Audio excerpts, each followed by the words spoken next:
Now to women in politics. The sitcom Julia at Home has angered some more than it's amused.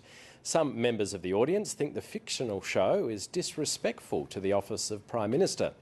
At the same time, the real Prime Minister Gillard draws some pretty nasty fire, especially from the shock jocks.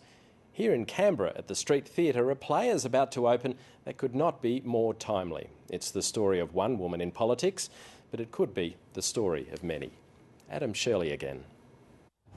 What do you think about women in politics? I don't know.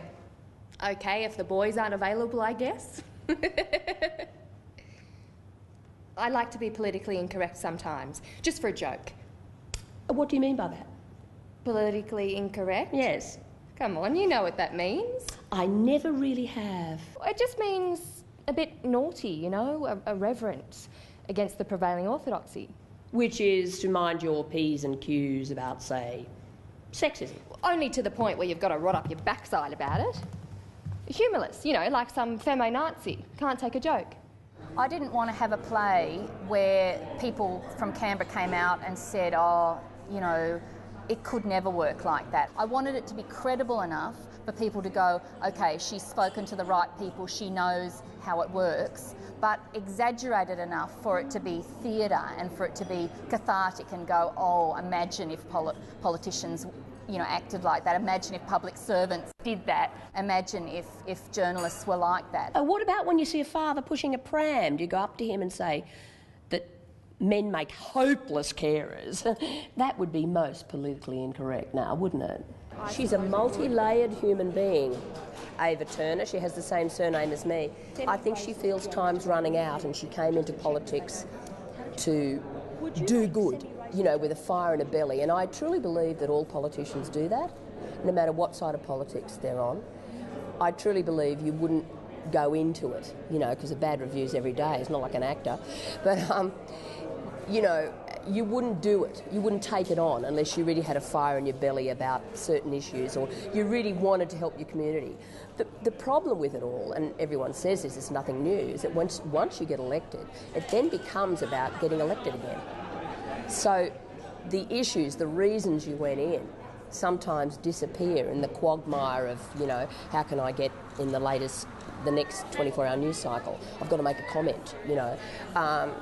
And I think that's unfortunate because that's what the public see of politicians, a little grab on the news, and then they don't believe them anyway, you know. And I think ALANA's trying to write a play that's saying a lot more than that about politics. Well, ALANA came to speak to me a couple of years ago now because she obviously had experience working in Parliament House, but really wanted to get different perspectives of all the various people who work here about what the life of a politician really is, away from the obvious grabs on the news each night.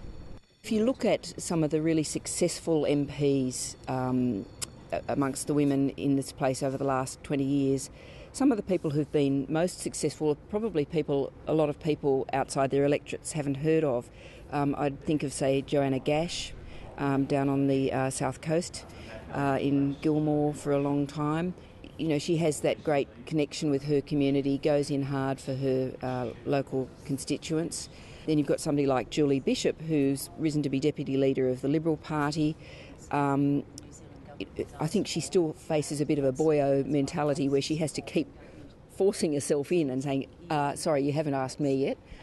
I think it has been a good time for women in politics. If you look at the number of really strong and authoritative figures who've emerged in federal politics, I think you're now starting to see it as normal that you get a lot of women in strong positions in federal cabinet, and there were a lot of them in the Howard cabinet, and that's become a normal. And you've just got to hope that the idea of a female prime minister, for, you know, whether they're good or bad at the job, also becomes a normal thing. When you started writing the play, we didn't have a woman prime minister, no, did we? That's right. You know, that's happened since then.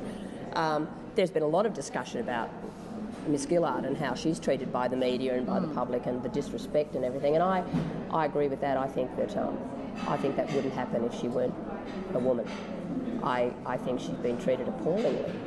You know, even calling her Julia all the time, that really gets my goat. I hate it. I really hate it. She's Prime Minister or Miss Gillard, you know. Yeah, look, I think she has had a hard time as a woman, and I think that has been difficult and has made the press coverage and media coverage of her worse. But I don't think that's at the root of the problem.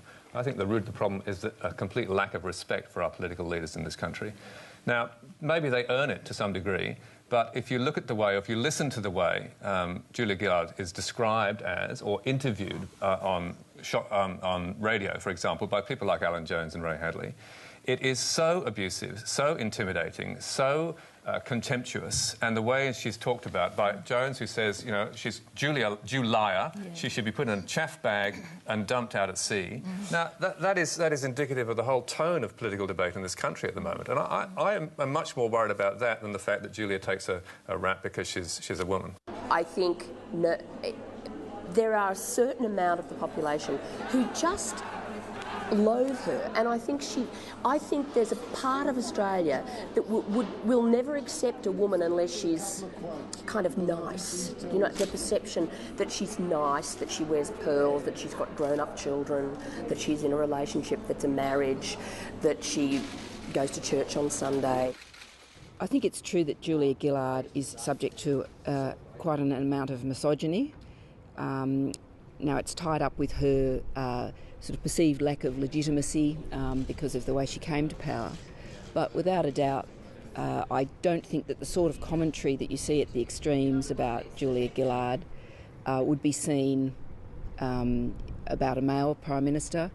Even the idea of having an At Home with Julia program where you're basically making a spoof of her lifestyle, I can't see that happening about former Prime Ministers. I'm not saying you wouldn't have a spoof about Prime Ministers, but the at-home thing, I think, says a lot about the problems there.